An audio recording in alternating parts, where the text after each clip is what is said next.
သာသနာတော်နှစ်2569ခုမြန်မာကောဇာတက္ကရာ1389ခုပြာလူလာပြီနေ့ခရစ်နှစ်2026ခုဇန်နဝါရီလ2ရက်တောက်ကြနေ့ရန်ကုန်တိုင်းမင်္ဂလာရုံမြို့နယ်ညာရဏမြို့နယ်နိုင်ငံကြီးကျေးရွာအုပ်စုလိုင်းမာစီတိုက်ခွဲတဲ့၌ဓမ္မဗေဒိတိန်တော်ကြီးအတွင်အပြင်ပြုပြင်ခြင်းအတွက်မာတီလူရှင်နေနေရတော့ဒီမှာဥပဆိုင်ရာရည်စူးပြီးဇနီးဒေါခင်မညိုနဲ့သမီးဒေါ်ဆန်းဆန်းဝေဒေါ်ကျူကျူဆန်းမိသားစုတိမ်ချောင်းပြုပြီးရန်ဆိုပြီးတော့သိ110သိန်းကျပ်နောက်ဦးညီညီလွင်ဒေါ်ဆန္နာဝင်းသမီးစွန်ပန်းတွေမိသားစု300ကွယ်တောင်းကလာက10သိန်းကျပ်စေနာရှင်မိသားစုကကျပ်သိန်း40နဲ့အခြားအလူရှင်စုစုပေါင်းရဲ့အလူငွေရသိန်းပေါင်း200နဲ့9000နဲ့အဲ့တော့ပြည်စည်းတင်တော့ပြည်စည်းသွားပြီပေါ့ခမန်းကြီးအပြင်50ရာခိုင်နှုန်းလောက်တော့ပြည်စည်းသွားတဲ့အနေအထားမျိုးရှိတယ်ပေါ့ကျန်တာတွေကတော့ဆက်လက်ပြီးတော့ဆောင်ရွက်သွားမယ်အဲ့ဒီအတွက်ခြေစက်ချအနုမောဒနာတရားနော်အဲ့အချိန်အပြင်တော့9နာရီနဲ့မနေ့9နာရီနဲ့40မိနစ်ရှိသွားပြီ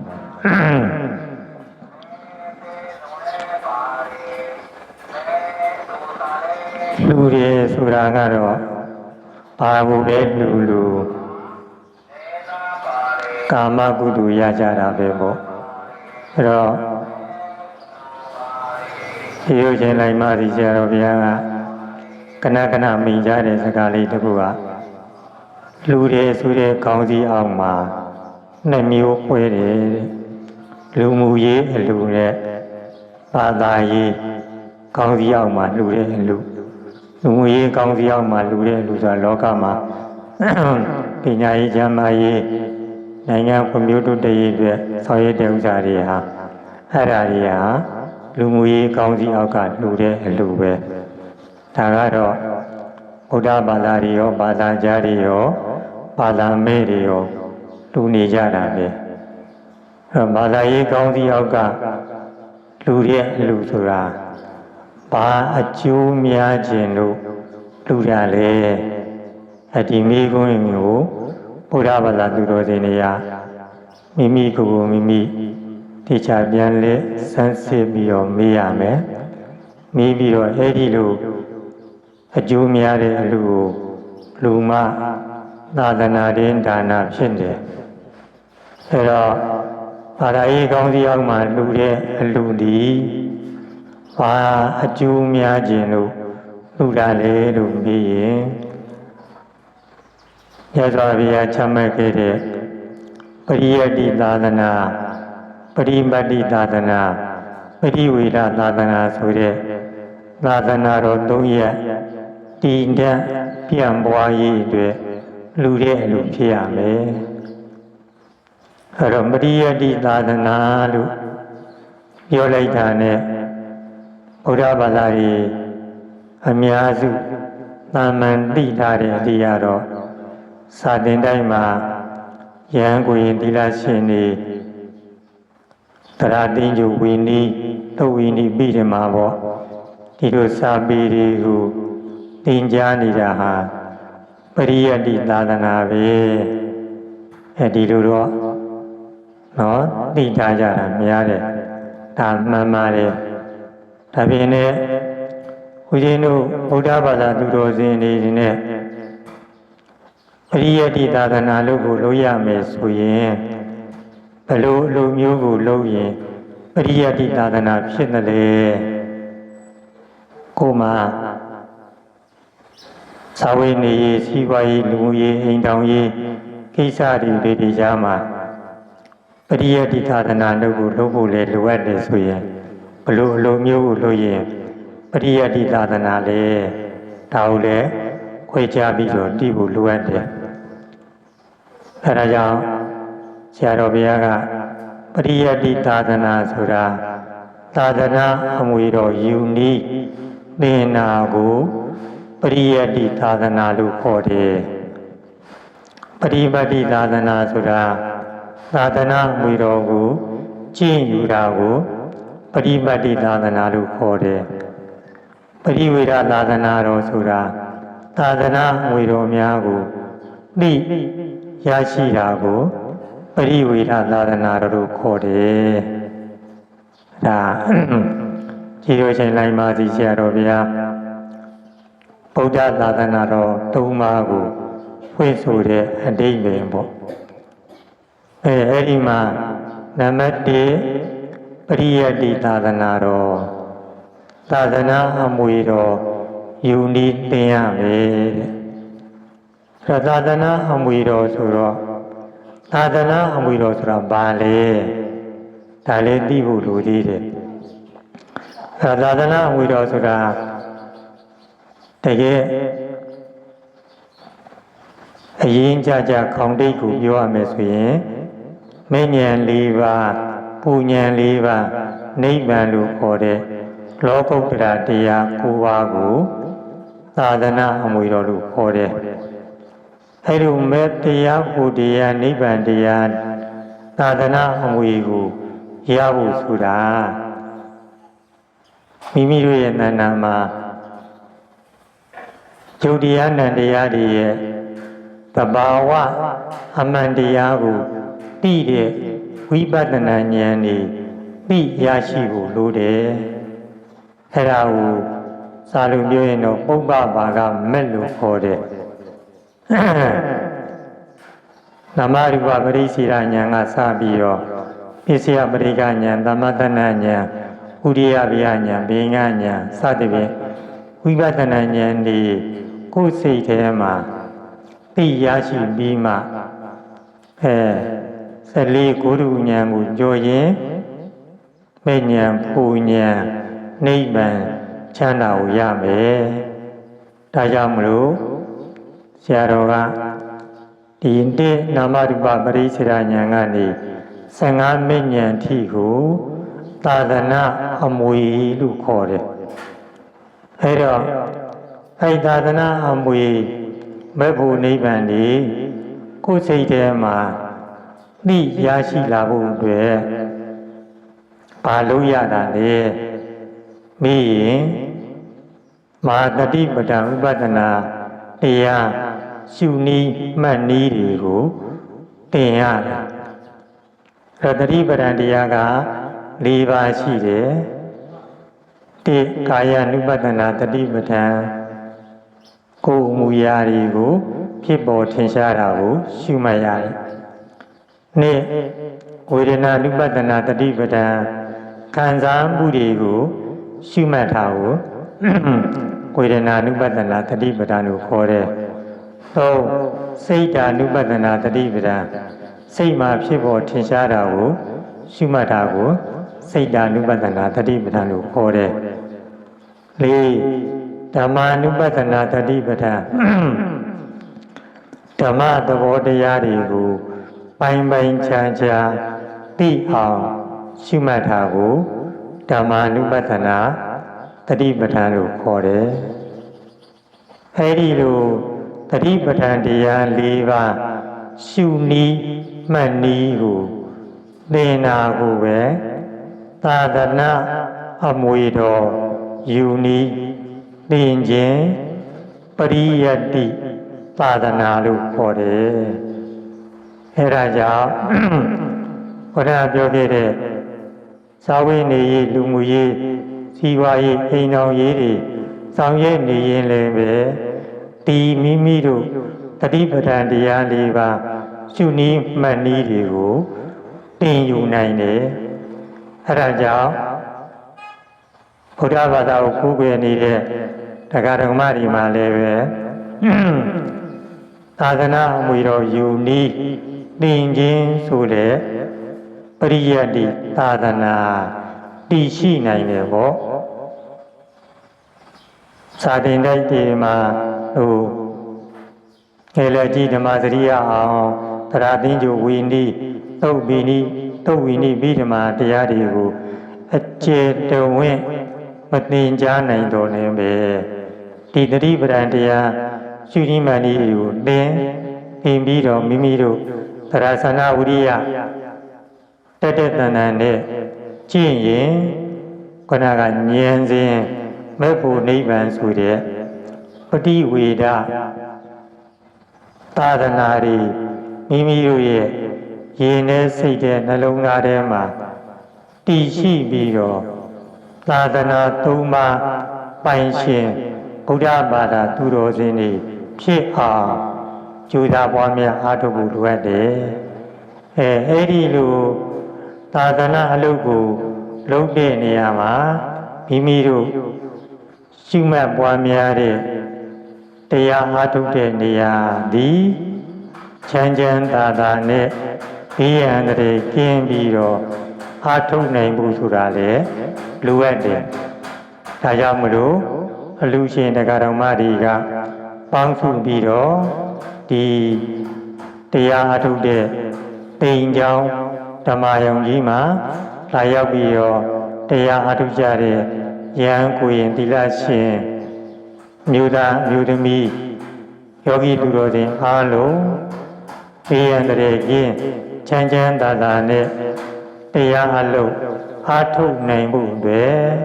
မိမိတို့စွမ်းနိုင်တယ်များစုပေါင်းပြီးတော့လူတန်းကြတယ်အဲ့ဒီလိုလူတန်းကြတဲ့အတွက်အလူရှင်တွေမှာမိမိတို့မှာလည်းပဲအေးချမ်းချမ်းနော်ကိုယ်စိတ်နှစ်ပါးချမ်းချမ်းမချမ်းချမ်းသာသာနဲ့ဒီတိုင်းနိုင်ကြီးဆိုတဲ့ချမ်းသာကောင်းကျိုးတွေလည်းရနိုင်တယ်။ကမိမိတို့မှာကိုယ်ပိုင်ဟိုးအိမ်တိုက်တာတွေအစာအုပ်တွေပြည့်စုံနဲ့နေနိုင်တယ်။က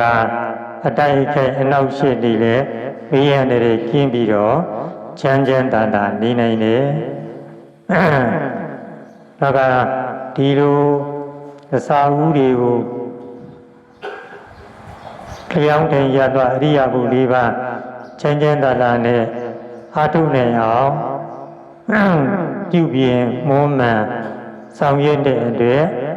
နေတံမိုးတံလေတံဆိုတဲ့ဘေးရန်တရားတွေမှာလည်းကင်းဝေးပြီးတော့လူရှင်တွေမှာချမ်းချမ်းသာသာနေနိုင်တယ်ဒီလိုတရားဘာဝနာရှုမှတ်ပွားများနေတဲ့ယောဂီသူတော်စင်တွေကိုတောက်ပံ့ထူထမ်းရတဲ့အတွက်ဒီကုသိုလ်ကြောင့်မိမိတို့သည်သံဃာခီးစေရင်အထက်တန်းစားလူချမ်းသာနတ်ချမ်းသာဘဝတွေကိုလည်းရနိုင်တယ်မိမိတို့ဒီလိုသတိပဋ္ဌာန်ဥပဒနာတရားတွေကိုရှုမှတ်ပွားများရင်လည်းအလူရှင်တွေမှာမသေးခင်နိဗ္ဗာန်ချမ်းသာကောင်းကျိုးတွေရနိုင်တယ်ဒီဝမရတောင်မှနောက်ဘဝဒီနိဗ္ဗာန်ရဖို့အတွက်အထောက်ပံ့ကောင်းနေဖြစ်သွားနိုင်တယ်ဟုတ်လားမလားအဲ့ဒါကြောင့်မလို့စောစောကပြောခဲ့တဲ့သတိပဋ္ဌာန်တရား၄ပါးရှုနည်းမှန်နည်းဆောင်ပုဒ်ကလေးကျေးဇူးရှင်မဟာသီဆရာတော်ဘုရားကြီးရဲ့ဆောင်ပုဒ်ကလေးကိုအားလုံးပဲလိုက်စုကြအောင်နော်တိုင်ပေးမယ်ကိုယ်အမူအရာဖြစ်တိုင်းမှာမှန်စွာသိရမည်ကိုယ်အမူအရာဖြစ်တိုင်းမှာမှန်စွာသိရမည်ကိုယ်အမူအရာဖြစ်တိုင်းမှာမှန်စွာသိရမည်သုံးခေါက်လောက်ဆိုကြအောင်က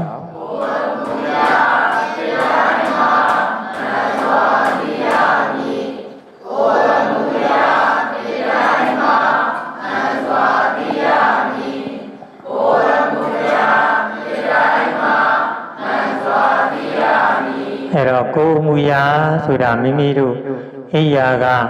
နိုးတဲ့အချိန်ကနေစပြီးတော့ညအိပ်ပျော်တဲ့အချိန်ဒီတရားတိုင်ရသွားအရိယာဘုတ်၄ပါးနဲ့ဆောင်ရွက်နေတဲ့လှုပ်ရှားတဲ့အမူအရာတွေယောဂီတွေဒီမှာထိုင်မှတ်တဲ့အခါမှာဝမ်းပိုက်ချက်မှာဝမ်းပိုက်ရဲ့နော်အပြင်ဘက်လှုပ်ရတဲ့အခါမှာဖောင်းနေဆိုတဲ့လှုပ်ရှားမှုအတွင်းဘက်လှုပ်ရတဲ့အခါမှာပိန်နေဆိုတဲ့လှုပ်ရှားမှုအဲ့ဒီလိုတဏိတာခန္ဓာကိုယ်ရဲ့လှုပ်ရှားပြုရတဲ့အမူအရာတွေရဲ့အသေးစိတ်အနုစိတ်ကလေးတွေကိုရှုမှတ်တဲ့အခါမှာအဲ့ဒီလိုထင်ရှားတဲ့ယုတ်တရားနဲ့တရားတွေရဲ့အနိစ္စဒုက္ခအနတ္တဖြစ်ပြသဘောတရားတွေကိုသိမြင်အောင်ရှုမှတ်တဲ့ကာယ ानु ပတ္တနာတတိပဌာန်ကိုလည်းဝါများရမယ်နော်အဲနောက်တစ်ခုလိုက်ဆိုကောင်းဆိုးလက်ပါဝေဒနာပေါ်ရာရှုရမည်ကောင်းဆိုးလက်ပါဝေဒနာပေါ်ရာရှုရမည်ကောင်းဆိုးလက်ပါဝေဒနာပေါ်ရာရှုရမည်သုံးခေါက်လောက်ဆိုကြည့်မယ်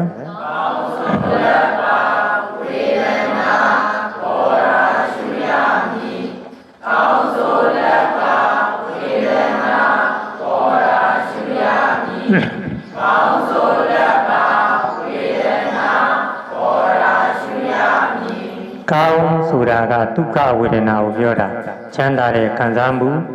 ဆိုးဆိုတာကဒုက္ခဝေဒနာဆင်းရဲတဲ့ခံစားမှုလက်ဆိုတာကဆင်းရဲသည်လည်းမဟုတ်ချမ်းသာသည်လည်းမဟုတ်အလယ်လက်ခံစားမှုဥပိ္ပခဝေဒနာအဲဒီဥပိ္ပခဝေဒနာ၃မျိုးဒီမျက်စိမှာနားမှာနှာခေါင်းမှာရှားမှာကိုယ်မှာစိတ်မှာနော်ဖြစ်နေတာပဲအဲ့ဒီတော့လောကပုထုဇဉ်တွေရဲ့တဘာဝကချမ်းသာတဲ့ဒုက္ခဝေဒနာတွေကိုခံစားရရင်လောဘဆိုတဲ့ကိလေသာတွေနဲ့သဘောကျသာယာတက်မဲ့နှစ်သက်နေတယ်ဒါကစိုးဆိုတဲ့ဆင်းရဲတဲ့ဒုက္ခဝေဒနာအတွေ့အကြုံတွေခံစားရတဲ့အခါကျတော့အဲ့ဒီပေါ်မှာ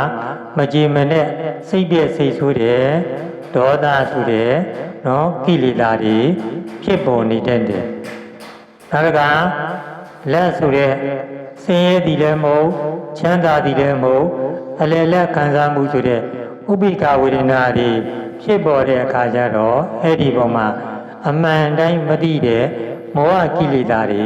ဖြစ်ပေါ်နေတယ်အဲ့တော့ဒီလောဘဒေါသမောဟဆိုတဲ့ကိလေသာဆိုတာစိတ်ကိုပူလောင်စေတတ်တယ်စိတ်ကိုညှဉ်းတမ်းစေတတ်တယ်အဲဒီလိုအာကုသိုလ်စိတ်နဲ့ဒေဂန်ဤမရဏသန္တာဇောမှာသုတိစိတ်ကျသွားမယ်ဆိုရင်လေအပေလေးပါတဘာဘာကိုကြာရောက်သွားနိုင်တယ်ဒါကြောင့်အဲ့ဒီလိုဒုက္ခဒုက္ခဥပိ္ပခာဆိုတဲ့ဝေဒနာဒီပေါ်မှာလောဘဒေါသမောဟကိလေသာမျိုးတွေကြာလာရင်အဲ့ကိလေသာတွေကိုပယ်ရှားနိုင်ဖို့တဲ့ဝေဒနာနုပတ္တနာတတိပဌာန်ကိုပွားရတယ်အဲ့လိုဝေဒနာနုပတ္တနာတတိယံပွားလိုက်တော့အမတ်ဒီဆက်နေတဲ့အခါမှာမိမိတဏ္ဍာမှာစိတ်ဓာဝိသုဒ္ဓိသမာဓိရတာလို့ဆက်လက်ပြီးတော့ရှုမှတ်လိုက်တဲ့အခါမှာအဲ့ဒီထင်ရှားတဲ့ယုတ်တရားနဲ့တရားတွေရဲ့အနိစ္စဒုက္ခအနတ္တဖြစ်တဲ့သဘောတရားတွေကိုမိမိဉာဏ်ထဲမှာပိုင်းပိုင်းခြားခြားသိအောင်လို့ဝေဒနာနုပတ္တနာတတိပဌာန်ဆိုတာရှုမှတ်ပွားများရခြင်းဖြစ်တယ်တဲ့ကဲနောက်တစ်ခုကစိတ်ဓာနုပတ္တနာတတိပဌာန်ကဲစောင်းဖို့လေးလိုက်ဆိုစိတ်အမူအရာဖြစ်တိုင်းမှာမှန်စွာသိရမည်စိတ်အမူအရာဖြစ်တိုင်းမှာမှန်စွာသိရမည်စ စိတ်အမူအရာဖြစ်တိုင်းမှာမှန်စွာသိရမည်သုံးခေါက်လောက်ဆိုကြည့်မယ်စိတ်အမူအရာ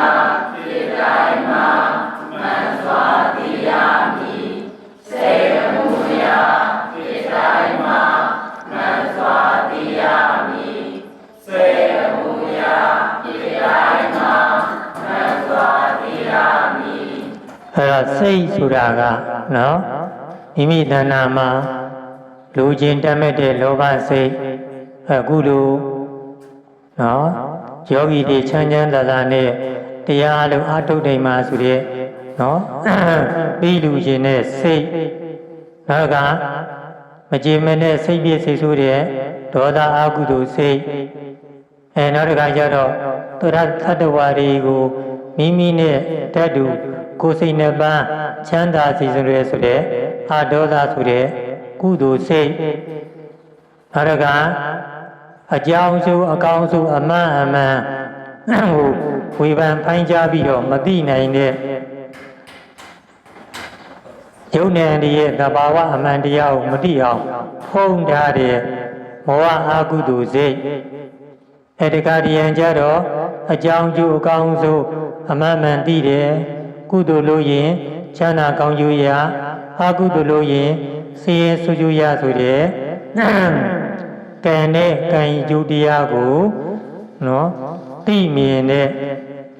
ဓမ္မတက္ကရာသမာဓိတိဆိုတဲ့အတိပညာအာမောဟဆိုတဲ့ကုသိုလ်စိတ်အဲဒီလိုပုထုဇဉ်ရဲ့စိတ်တွေမှာနော်တက္ကရာယံအာကုသိုလ်စိတ်တွေဖြစ်လိုက်တက္ကရာယံကုသိုလ်စိတ်တွေဖြစ်လိုက်ပြန်နေတဲ့စိတ်တွေဖြစ်လိုက်နော်တည်ကြည်တဲ့စိတ်တွေဖြစ်လိုက်အဲဒီလိုစိတ်တွေဟာ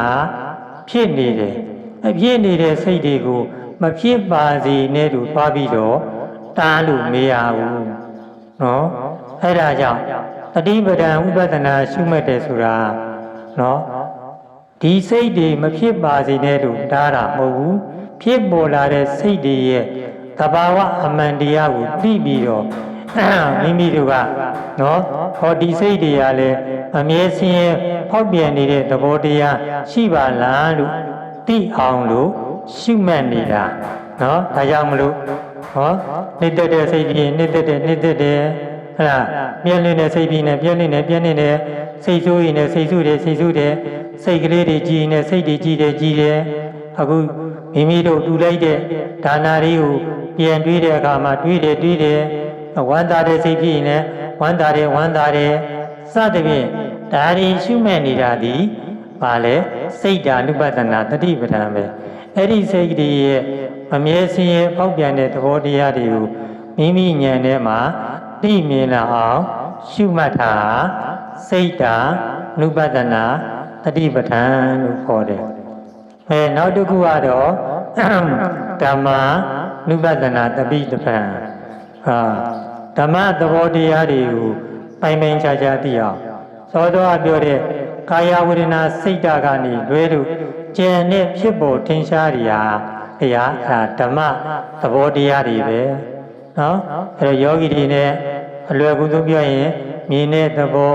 ကြားတဲ့သဘောဝိညာဉ်တဲ့သဘောစားသိတဲ့သဘောထိသိတဲ့သဘောအဲ့ဒါတွေကိုပိုင်ခြားသိအောင်လို့ရှုမှတ်နေတာကိုဓမ္မနုပဒနာတတိပဌာန်ကဲအဲ့ဒါကြောင့်စောင့်ပုဂ္ဂလိဆိုကြည့်အောင်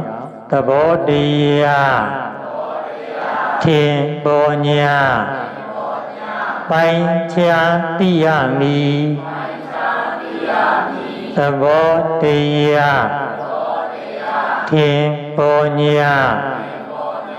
ပိုင်ခြားသိရမည်သဘောတရားထင်ပေါ်ညာပိုင်ခြားသိရမည်သုံးခေါက်လောက်ဆိုကြည့်မယ်သဘောတရားထင်ပေါ်ညာပိုင်ခြားသိရမည်သဘောတရားထင်ပေါ်ညာပိုင်ခြားသိရမည်သဘောတရားထင်ပေါ်ညာပိုင်ခြားသိရမည် အခုအကျဉ်းပြောပြခဲ့တဲ့ကာယဝေဒနာစိတ်ဓမ္မဆိုတဲ့တတိပဒံတရားရှုနည်းမှန်နည်းတွေကိုသင်နာကိုပဲအဲ့ဒါပရိယတ္တိသာသနာဝီတော်ယူနည်းသင်ခြင်းလို့ခေါ်တယ်အဲ့တော့ဒီတတိပဒံတရားကိုရှုနည်းမှန်နည်းသင်လိုက်တာနဲ့ဒီဗိဓိတို့ရဲ့နာနာမှာသာသနာအဝေယူနည်းဆိုတဲ့ပရိယတ္တိသာသနာတည်သွားတယ်ဆိုတာကိုတချို့ပုဂ္ဂိုလ်ကလည်းပဲမကျင်ဘူးတဲ့အခါကျတော့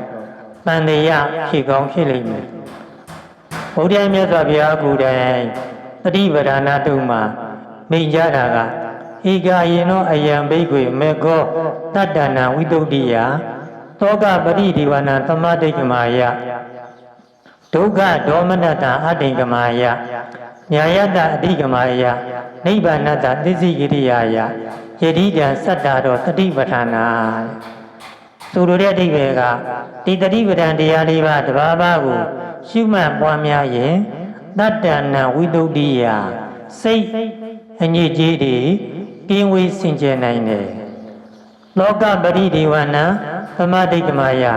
စိုးရိမ်ပူဆွေးငိုကြွေးမှုတွေကိုလွန်မြောက်နိုင်တယ်ဒုက္ခဒေါမနတအထင်ကမာယကိုယ်ဆင်းရဲ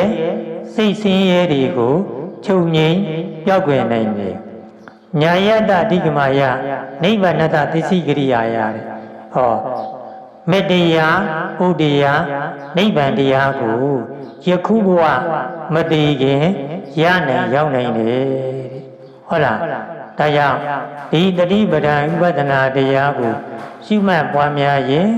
ခဏကစိတ်ကြီးကြီးကင်းဝေးစင်ကြယ်တယ်ဆိုရင်ပူစိတ်ငိုကြွေးမှုတွေလွန်မြောက်နိုင်တယ်ကိုယ်ဆင်းရဲစိတ်ဆင်းရဲတွေချုပ်ငြိမ်းပြောက်ွယ်နိုင်တယ်နောက်ဆုံးမေတ္တရားပူတရားနိဗ္ဗာန်တရားတွေကိုရနိုင်ရောက်နိုင်တယ်ဆိုဒါကြောင့်မို့လို့ဒီတတိပဒံတရားရှုနည်းမှတ်နည်းသင်ထားတဲ့နော်မိမိရဲ့နှလုံးသားမှာသိရှိသွားရင်အဲ့ဒါဒီနေ့အလူရှင်တွေရဲ့တဏ္ဍာမှာပရိယတ္တိသာသနာဆိုတဲ့သာသနာမွေယူနည်းသင်ခြင်းသိရှိသွားပြီအဲ့လိုသိရှိသွားတဲ့အခါကျတော့လေအောင်တိုင်ရသွားအရိယာဘု၄ပါးမှာဓဝရ6ပါးထင်ရှားတဲ့ယုတ်တရားနံတရားတွေကိုကာယဝေဒနာစိတ်ဓမ္မလို့ခေါ်တဲ့တတိပဒံတရား၄ပါးနဲ့ရှုမှတ်ပွားများတာကိုပဲမဟာတတိပဒံဝိပဿနာတရားရှုမှတ်ပွားများတယ်လို့ခေါ်တယ်ဘုရားမြတ်စွာဘုရားတက်တော်ကာလမြတ်စွာဘုရားပရိနိဗ္ဗာန်ဆံပြီးနော်သာသနာနှစ်ပေါင်း100 200 300 400အတွင်းမှာလောကထဲမှာနော်တတိပဒံတရားကျင့်တဲ့ပုဂ္ဂိုလ်တွေကဘလောက်တရားများတယ်ဆိုတော့အမျိုးသမီးတွေရေကတ်တဲ့အခါရေထဲမှာလာပြီးတော့စုံမိရင်တဲ့တယောက်နဲ့တယောက်တွေ့ကြတဲ့အခါနင်ဒီနေ့ဘာတတိပဒံပွားတယ်ငါကတော့ဒီနေ့ကာယ ानु ပတ္တနာပွားတယ်နောက်တစ်ယောက်ကတော့ငါတော့ဝေဒနာ ानु ပတ္တနာပွားတယ်နောက်တစ်ယောက်ကစိတ်ဓာ ानु ပတ္တနာပွားတယ်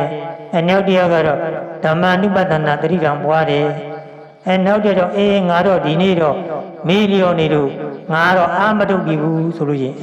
အဲ့ဒီပုဂ္ဂိုလ်ကနင်ဟာဒီကိုယ့်ရဲ့ဘဝကြီးကိုအချိန်တွေကိုပြုံးပြတဲ့ပုဂ္ဂိုလ်ပဲလို့အဲ့ဒီလိုတော့မှအပြစ်တင်ခံရတယ်ကဲအဲ့ဒီအမျိုးသမီးတွေကနော်အခုလိုရိတ်တာသွားပြီးတော့တီးကြလာအထုတ်ကြတာမဟုတ်ဘူးအိမ်မှာပဲအိမ်မှုကိစ္စတွေကိုဆောင်ရွက်ရင်းနဲ့တတိပဒံတရားတွေကိုရှိမှတ်ပွားများနေတယ်ဆိုတဲ့တာတကကိုပြောတာပဲဒါကြောင့်မလို့ခုနပြောတဲ့လျောင်းထိုင်ရက်သွားအရိယာပုဒ်၄ပါးမှာဓဝရ6ပါးထင်ရှားတဲ့ယုတ်တရားနံတရားတွေကိုကာယဝေဒနာစိတ်ဓမ္မလို့ခေါ်တဲ့တတိပဒံတရား၄ပါးတပါးပါးနဲ့ရှုမှတ်ပွားများအားထုတ်နေတာကိုမဟာတတိပဒံဝ ဝိပဿနာတရားရှုမှတ်ပွားများအားထုတ်တယ်လို့ခေါ်တယ်ဟုတ်တယ်မလားဒါကြောင့်မလို့ယောဂီသူတော်စင်တရားနာပိဋကနဲ့တကွာအလူရှင်တရားဓမ္မအားလုံးတို့သည်အဲ့ဒါမိမိတို့ရဲ့တဏ္ဍာမှာဖြစ်ပေါ်လာတဲ့ဒီလိုပြုစုပွားများတဲ့ဒါနကုသိုလ်တွေကိုပြန်တွေးအဲ့အတွေးစိတ်ဝမ်းသာစိတ်တွေကိုတွေးတယ်ဝမ်းသာတယ်လို့ရှုမှတ်အဲ့တွေးစိတ်တွေကိုပေါ်လာတယ်မှတ်လိုက်တယ်ပျောက်သွားတယ်ပေါ်လာတယ်မှတ်လိုက်တယ်ပျောက်သွားတယ်ပေါ်လာတာကဖြစ်မှတ်လိုက်လို့ပျောက်သွားတာကပြည့်အဲ့ဒါဖြစ်ပြီးရင်ပြည့်နေတယ်ဆိုတာဟာမမြဲလို့ပဲဆိုတဲ့အနိစ္စသဘောတရားမိမိဉာဏ်ထဲမှာသိမြင်လာတယ်အဲ့ဒီလိုယုတ်တရားနဲ့တရားတွေရဲ့ဖြစ်မှုပြည့်မှုကအမြဲမပြတ်နှိမ့်ဆက်နေသောကြောင့်ဒုက္ခဆင်းရဲခြင်းပဲဆိုတာကိုဉာဏ်ထဲမှာသိမြင်သွားတယ်အဲ့တော့ဒီလိုဝိပဿနာတရားမရှိခင်တုန်းကတော့ငါမြင်တယ်ငါကြားတယ်ငါမွေးတယ်ငါနမ်းတယ်ငါစားတယ်ငါထိတယ်ငါသိတယ်ဆိုပြီးတော့နော်ဒီမိမိကိုယ်ကလည်းဆိုတော့ငါလို့ဆိုတဲ့အတ္တဆွဲလေးရှိနေတယ်နော်အဲ့ဒါကိုပဲစာလို့ပြောရင်တက္ကာယဒိဋ္ဌိလို့ခေါ်တယ်တင်ရှားရှိတဲ့ယုံနာတရားကိုငါပဲပုဂ္ဂိုလ်ပဲတတ္တဝါပဲယောက်ျားပဲမိန်းမပဲအတ္တကောင်ဝိညာဉ်ကောင်ပဲလို့အဲ့လိုအထင်မှားအမြင်မှားနဲ့ဆွဲနေတဲ့အတ္တဒိဋ္ဌိမိမိတဏ္ဍာဖြစ်နေတယ်အခုတော့ဝိပဿနာတရားရှုလိုက်တဲ့အခါမှာယုံနာနေရမမြဲစင်းဖောက်ပြန်နေတဲ့သဘောပဲရှိပါလားလို့ပြီးတော့အဲ့မှာအတ္တကောင်ဝိညာဉ်ကောင်လိပ်ပြကောင်ငါတူတူပါယောက်ျားမိန်းမဆိုတာမရှိတော့ဘူးဟုတ်လားအစိုးမရတဲ့အနိစ္စသဘောတရားပဲဆိုတဲ့ယုံနာရဲ့သဘာဝအမှန်တရားကိုဉာဏ်နဲ့ထိုးတွင်းပြီးတော့သိသွားတဲ့အနတ္တသဘောနော်အဲ့ဒီလိုအနိစ္စဒုက္ခအနတ္တသိမြင်တဲ့ဝိပဿနာဉာဏ်ဒီတစ်ဆင့်နဲ့တစ်ဆင့်ရင်းတဲ့ရင်မြင်တဲ့မြင်သွားပြီဆိုရင်ဟာလားသောတာပတ္တိမဉ္ဇဉ်ပူညာရရင်အပေတကားပြီးသွားမယ်စဲကျင်တို့တက္ကရာမဉ္ဇဉ်ပူညာရဟုတ်ကစဲကျင်တို့အနာဂါမိမဉ္ဇဉ်ပူညာရရင်ကာမ17ဘုံဆင်းရဲကလွတ်မြောက်ပြီးတော့သိရင်သုဒ္ဓဝါဒမြမဘုံရောက်တယ်အဲ့လိုသုဒ္ဓဝါဒမြမဘုံနဲ့ပဲဘဝအတည်မပြည့်ချင်တော့ဘူးဆိုလို့စဲကျင်လိုက်လို့အနာဂါမိမဉ္ဇဉ်ပူညာရအာရတ္တမဉ္ဇဉ်ပူညာရယန္တာဖြစ်လိုက်လို့သုတိသိကြသွားပြီဆိုရင်နောက်တာပဋိသန္ဓေဘဝတည်ခန္ဓာမဖြစ်ရတော့ဘူးအဲဒါကြောင့်မို့ဥနာတိဆင်းရဲဒုက္ခတွေကငြိမ်း30ဘုံတန်တရားဝဆင်းရဲလွတ်မြောက်သွားပြီဒါကြောင့်မလို့ယောဂီသူတော်စင်တရားနာပိဋကအားလုံးသူတွေလည်းဓဝရ6ပါးထင်ရှားတဲ့ယုတ်တရားနဲ့တရားတွေကိုကာယဝေဒနာစိတ်ဓမ္မတို့ခေါ်တဲ့နော်မဟာတတိပဒံဥပဒနာတရားလို့ကိုတတ္တစန္ဒဝိရိယပညာတတ္တတန်တံဖြင့်ရှုမှတ်ပွားများအားထုတ်နိုင်ကြ၍အပေဆင်းရဲတန်တရာဝဆင်းရဲပေါင်းမှာကင်းငြိမ်းရာမှမြဲနိဗ္ဗာန်သို့လင်းမြန်စွာမြတ်မှပြုနိုင်ကြပါစေကုန်သတည်း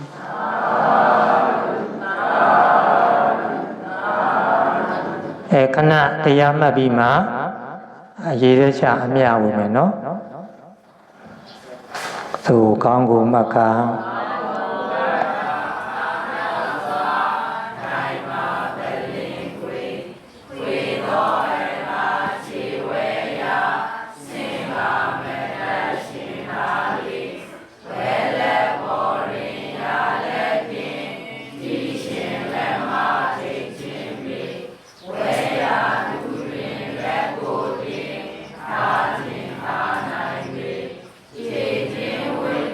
Hãy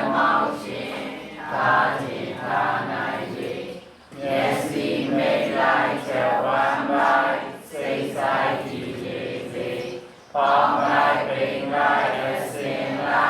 cho kênh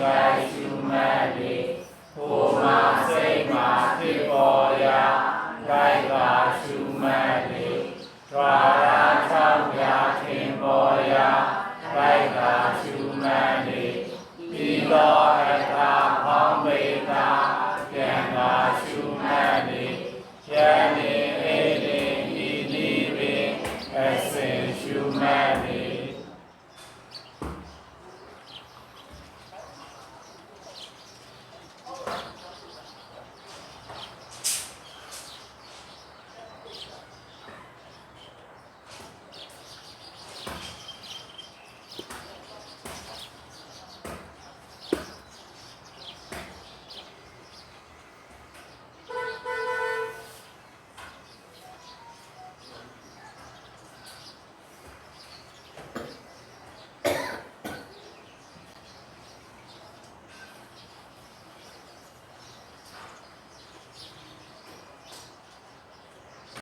အဲ့တော့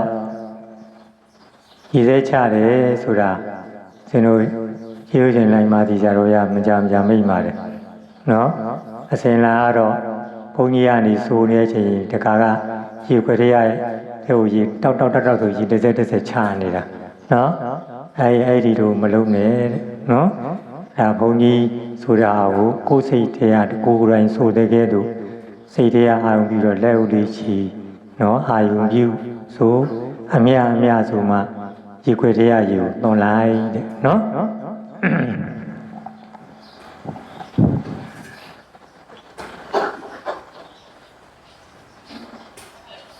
ကဲလိုက်ဆုံးမယ်နော်အရှင်ဘေယတပည့်တော်တို့သည်လိုင်မာစီတိုက်ခွဲတစ်ဓမ္မဗေဒီတိန်တော်ကြီးတွင်၌ပြုပြင်မွမ်းမံခြင်းအလူမင်္ဂလာအခမ်းအနား၌တရဏဂုံ၃ပါးနှင့်တကွ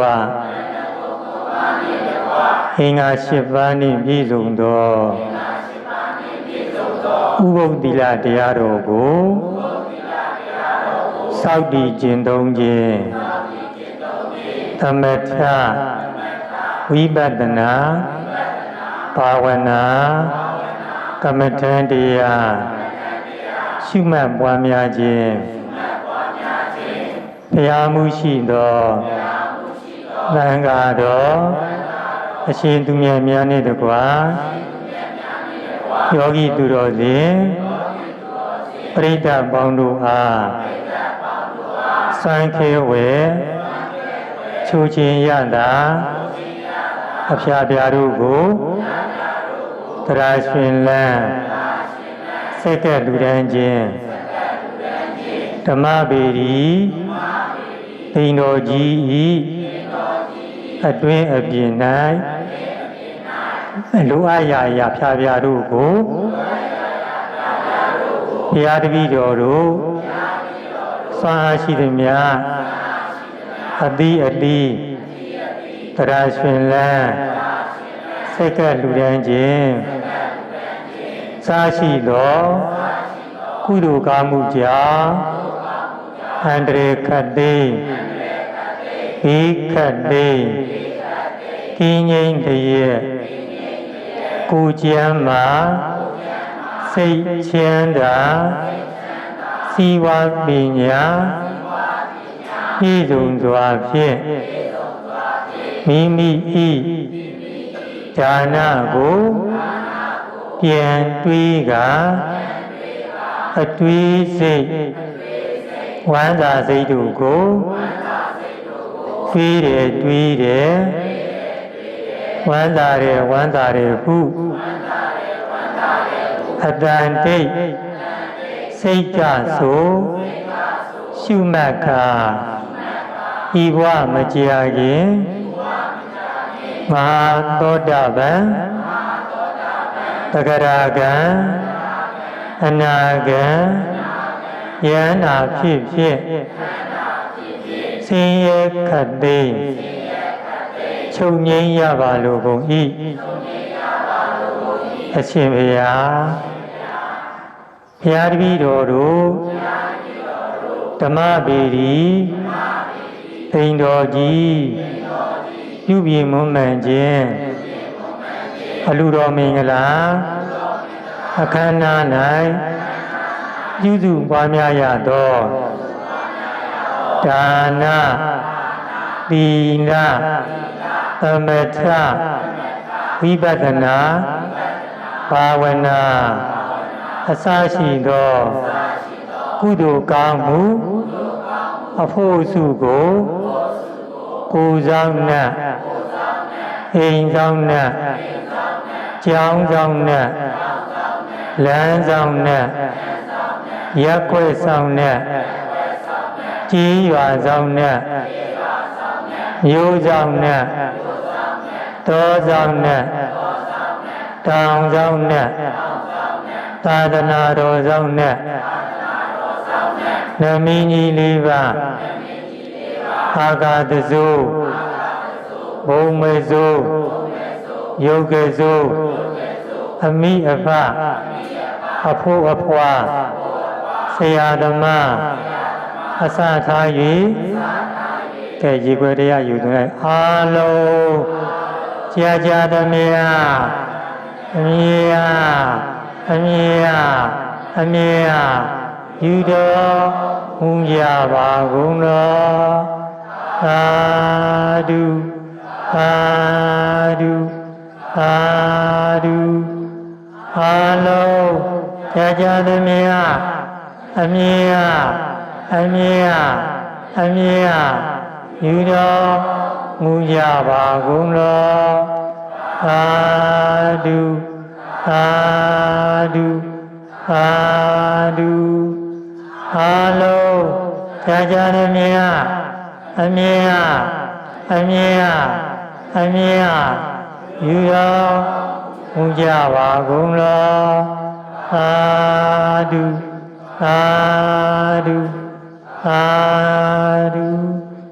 အားလုံးပဲကိုယ်စိတ်နှပါချမ်းသာ